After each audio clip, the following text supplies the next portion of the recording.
Take history में ना एक ऐसा टाइम था जिसे समझना आज भी बड़ा मुश्किल है। हम बात कर रहे हैं डॉट कॉम बबल की। एक ऐसा वक्त जब सिर्फ 18 महीनों के लिए ऐसा लगा जैसे लॉजिक ने काम करना ही बंद कर दिया था। तो चलिए इस पागलपन की दुनिया में चलते हैं और देखते हैं कि आखिर उस वक्त हुआ क्या था। जरा इमेजिन कीजिए, आपकी एक कंपनी है और आप बस उसके नाम के आगे डॉट कॉम लगा देते हैं और बस इतना करने से अगले ही दिन आपकी कंपनी की वैल्यू डबल हो जाती है।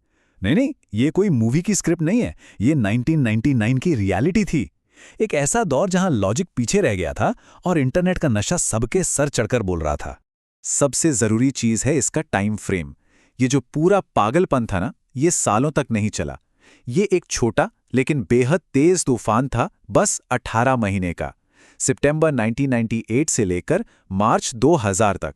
आप इस चार्ट में देखिए, अमेरिका का टेक स्टॉक मार्केट यानी नैस्डैक का ग्राफ। ये एक रॉकेट की तरह सीधा ऊपर गया। बस यही थे वो 18 महीने।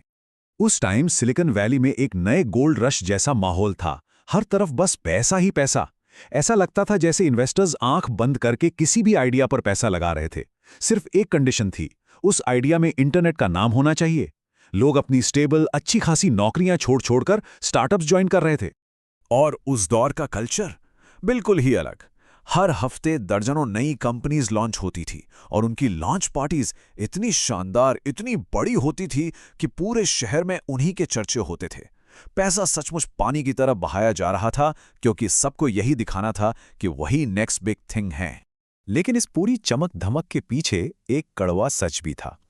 इस कोट पर गौर कीजिए, landing parties were much more rare. इसका मतलब यह है कि लॉन्च तो सब कर रहे थे धूमधाम से, लेकिन ऐसी कंपनीज बहुत ही कम थीं जो आगे जाके सक्सेसफुल हुईं, यानी जिनकी सॉफ्ट लैंडिंग हुई। ज्यादातर तो लॉन्च के थोड़े टाइम बाद ही क्रैश हो गईं। पता है, इस दौर में लोग रातों रात पेपर मिलियनर्स बन रहे थे। मतलब उनके पास कंपनी के इतने स्टॉक होते थे कि ऑन पेपर उनकी वैल्यू लाखों करोड़ों में थी, भले ही बैंक अकाउंट में कुछ ना हो। और इसका सबसे अजीब एग्जाम्पल, लोग हजारों डॉलर के डिनर बिल भी अपनी स्टार्टअप के स्टॉक से पे कर देते थे। और कमाल की बात तो यह है कि कभी-कभी रेस्टोरेंट्स मान भी जाते थे। अब ये नंबर देखिए, 6। आखिर ये क्या है? सोचने वाली बात है। इस एक नंबर का उस दौर के पागलपन से क्या लेना देना हो सकता है? तो इसका राज ये है, ये 6 उन कंपनियों की संख्या है जो एक 40 साल का ग्रेजुएट स्टूडेंट 1999 में अकेले चला रहा था। अकेले। अब नॉर्मल तौर पर एक 40 साल का स्टूडेंट होना ही अजीब है, और एक साथ 6 कंपनी शुरू करना तो पागलपन ही है।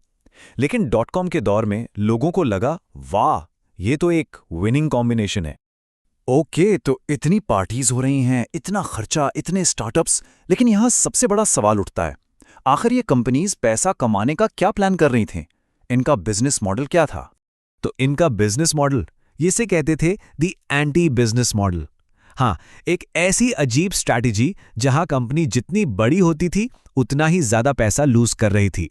सोच बस इतनी थी कि जितने हो सके यूजर्स को ले आओ, मार्केट पर कब्जा कर लो। प्रॉफिट? अरे वो बाद में सोचेंगे। उस वक्त बस ग्रोथ ही सब कुछ था। और ये चीज इस स्लाइड पर बिल्कुल साफ दिखती है कि हालत क्या थी। मान लीजिए एक नॉर्मल कंपनी है जिसकी वैल्यू है $10 मिलियन। अब उसके नाम के आगे बस .com लगा दीजिए और बूम, अगले ही दिन उसकी वैल्यू $20 मिलियन हो जाती थी। रातों रात, बिना किसी बिजनेस चेंज के। ये उस दौर के पागलपन का पीक था। लेकिन हर पार्टी कभी ना कभी खत्म होती है। 10 मार्च 2000 को नास्डैक इंडेक्स अपने सबसे ऊंचे पॉइंट पर पहुंचा, 5048 पर। यही वो दिन था जब संगीत बंद होने वाला था। इसके बाद जो हुआ वो टेक इंडस्ट्री के लिए एक बहुत बड़ा सबक था। बबल फटने ही वाला था।